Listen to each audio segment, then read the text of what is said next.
आज शुणिबा एक पौराणिक कहानी जहाकू रखिबे अनंत कि करि पारे तार बलवंत। दिने हाथीटीए खूब सुशीला होई पोखरी को पानी पीवा को जाउथिला। पानी पीवा पाई से सुंदरटी को पानी भीतर को बुड़े देला।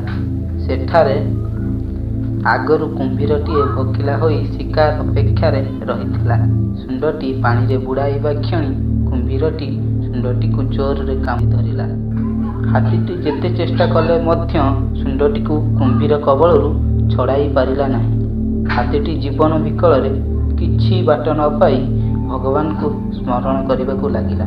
सेतेबेले भगवान विष्णु लक्ष्मी सहित पशा खेल रे व्यस्त थाई मध्य भक्तों डाक शुणी पारिले। संगे संगे से तांकर चरकटी को छाड़ीदेले।